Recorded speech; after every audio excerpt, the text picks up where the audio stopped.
አቡነ ገብረ መንፈስ ቅዱስን በረከታቸው ለሁላችን ትድረሰን። ገድላቸው ላይ አንድ ታሪክ አለ። አንድ በጣም ምግባረ ብልሹ የነበረ መነኩሴ ነበር። በጣም ምግባረ ብልሹ ቢሉት ቢሰሩት የማይለወጥ ማለት ነው። እና ከዕለታት አንድ ቀን የአቡነ ገብረ መንፈስ ቅዱስ ተአምር ሲነበብ ሰማና በልቡ ነው፣ በአፉ ራሱ አላወራው፣ በልቡ እንዴት ያሉ ጻድቅ ናቸው እንደው አንድ ቀን ብዘክራቸው ብሎ አሰበ። መንገድ ላይ ሲሄድ ሽፍቶች አገኙትና ቀጥቅጠው ገደሉት እዛው።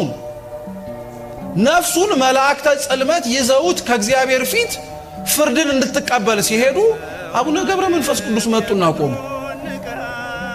ምን ፈልገህ ነው ጻድቁ የመጣው ብሎ እግዚአብሔር ጠየቃቸው። እቺ ነፍሴ እኔ ናት አለ። እንዴት ብለህ ስራዋን አይተኸዋል?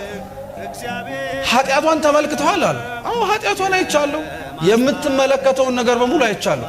ግን አሉ አቡነ ገብረ መንፈስ ቅዱስ እድሜ ብትሰጠው ኖሮ እኮ በሐሳቡ ዘክርሃለሁ ብሎ አስቦ ይነበራል። ስለዚህ በፍጹም አይሆንም ማለት ይሄ አይደንቃችሁ? እየሰማችሁ ነው?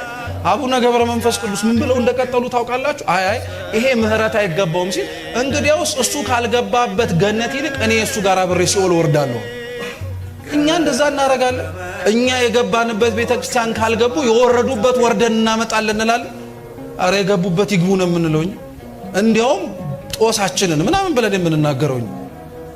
ይሄንን ሲሰማ እግዚአብሔር በጣም ተደነቀ በጻድቁ።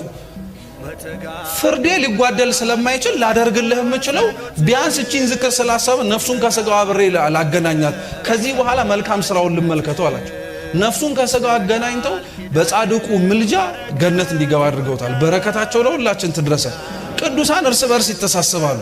እኛ ልጆቻቸው ምን ሆነን ነው ታዲያ እንደተዘራብን እርስ በርስ የማንተሳሰበው?